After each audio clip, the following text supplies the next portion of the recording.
Hello friend, माझ्या Archana art चॅनलमध्ये तुमचं खूप खूप स्वागत आहे। आज मी तुमच्यासाठी नागपंचमी स्पेशल मस्त अशी गव्हाची खीरची रेसिपी घेऊन आलेली आहे। चला तर पाहूया गव्हाची खीर कशी बनवायची आणि झटपट सोप्या पद्धतीची आणि पारंपरिक पद्धतीची अशी रेसिपी घेऊन आलेली आहे मी तुमच्यासाठी। नक्की बघा, नक्की ट्राय करा, लाईक करा, शेअर करा, सबस्क्राईब करा। तर त्यासाठी आपल्याला लागणार आहे गहू। तर मी इथे 2 वाटी गहू घेतलेले आहे। त्या गव्हाला असा पाण्याचा शिपका देऊन गहू ओलसर करून घ्यायचे आहे, म्हणजे पूर्ण कंप्लीट ओले करून घ्यायचे आहे। हे पाण्यातून उपसून सुद्धा काढले तरी चालतील, पण त्यावर पाण्याचा शिपका देऊन ओले करणं हे बेटर राहील। तर मी असा पाण्याचा शिपका देऊन ओले करून ठेवत आहे आणि ही 15 ते 20 मिनिटासाठी किंवा अर्ध्या तासासाठी मी झाकून ठेवत आहे।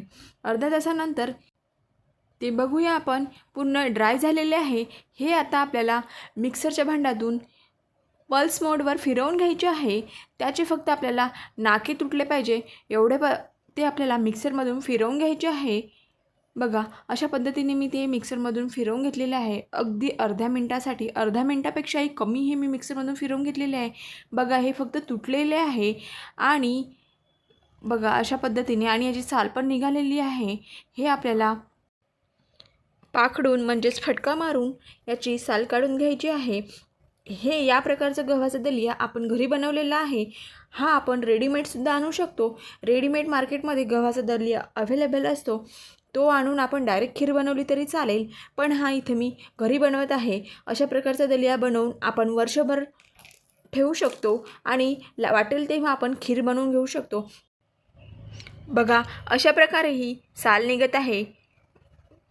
बघा, पाखडून अशी फूक मारायची म्हणजे ही साल उडून जाते।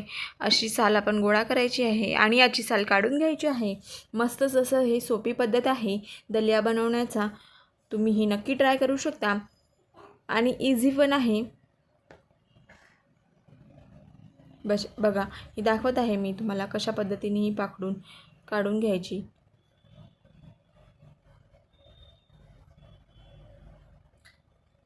अजून माझ्या चॅनलला लाईक केलेलं नसेल तर लाईक करा, शेअर केलेलं नसेल तर शेअर करा, सबस्क्राईब करा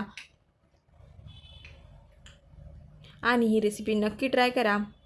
बघा, अशा पद्धतीची मी साल काढून घेतलेली आहे गव्हाची आणि हे आपला दलिया रेडी आहे। गव्हाचा दलिया रेडी आहे। तुम्ही रेडीमेडसुद्धा आणू शकता।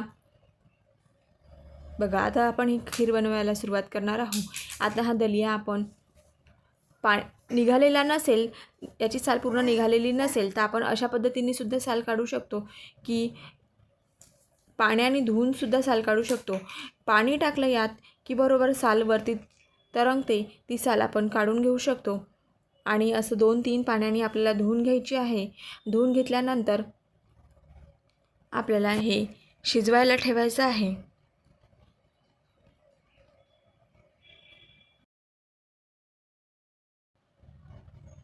बघा, अशा प्रकारे आपलं परफेक्ट दलिया तयार झालेला आहे आणि आपण हा दलिया 4 ते 5 तास भिजवून घेणार आहे। असंच भिजत ठेवणार आहे। तुम्ही 3 तास तरी इमर्जन्सीमध्ये 3 तास तरी भिजवून ठेवला तरी चालेल। आता आपण माझं दलिया भिजून झालेलं आहे। आता आपण याची खीर बनवणार आहे। त्यासाठी आपण कुकरमध्ये शिजवायला टाकणार आहे। 2 वाटी दलिया होता माझा, त्यासाठी मी 4 वाटी पाणी वापरणार आहे आणि चवीनुसार मीठ टाकणार आहे आणि मस्त अशा 4 शिट्टे काढून घेणार आहे। बघा, इथे आपली खीर शिजवून झालेली आहे। आता आपण पुढची प्रोसेस करणार आहे। यात आपण काही ड्रायफ्रूट्स, गूळ, वेलची पूड, जायफळ पूड टाकून घेणार आहे। इथे बघा, मी 2 वाटी गूळ टाकणार आहे। आपण आपल्या चवीनुसार गूळ टाकू शकतो, कमी जास्त आपल्या आवडीप्रमाणे। आपल्याला जर जास्त गोड आवडत असेल तर 2 वाटी मी इथं गूळ टाकत आहे। तुम्ही कमी पण टाकू शकता। अर्धी वाटी खोबऱ्याची काप टाकलेले आहे। तुम्ही ओलं खोबरं तरी वापरू शकता। ओलं खोबऱ्याने आणखी छान टेस्ट येते। मी इथे ड्राय खोबरं वापरत आहे। बघा, इथं मस्त मी 2 चमचे चांगलं तूप टाकून घेणार आहे।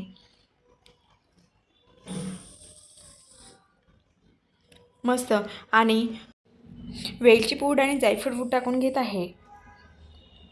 बघा, आणि हे व्यवस्थित मिक्स करून घेत आहे। व्यवस्थित मिक्स करून याला आणखी 1 ते 2 उकळी आणून घ्यायची आहे। ऑलमोस्ट आपली खीर तशी शिजलेलीच आहे, पण आणखी गूळ, वेलची पूड, जायफळ पूड व्यवस्थित मिक्स व्हायला आणि त्याची टेस्ट यायला आपल्याला आणखी 1-2 उकळी आणून घ्यायची आहे. बघा, 1-2 उकळी आणून घेतल्यानंतर आपली खीर तयार आहे. यात फक्त आपल्याला आता ड्रायफ्रूट टाकायचे आहे. ते ड्रायफ्रूट्स नुसते असे साधे न टाकून देता त्याला आपण थोडे तुपात फ्राय करून टाकणार आहे. म्हणजे त्याची टेस्ट आणखीनच छान येते आणि त्याला तुपाचा तडका बसल्यासारखा बसते आणि आपली खीर आणखीनच स्वादिष्ट होते. तुम्ही हे ट्रिक नक्की यूज करा. तुमची खीर खूपच छान होईल. बघा, इथे मी काजू आणि बदामचे लांब काप करून घेतलेले आहे आणि बाजूला तूप गरम केलं आहे.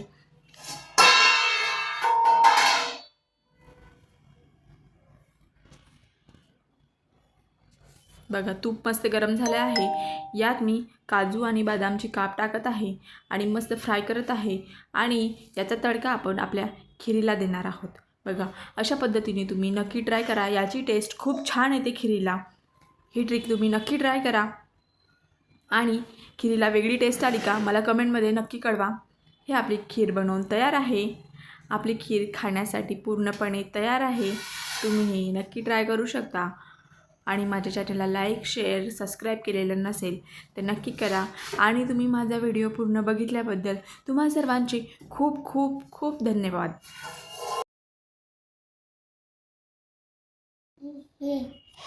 आणि बघा, सर्व करताना तुम्ही त्यावर गरमागरम दूध घेऊन सुद्धा खाऊ शकता.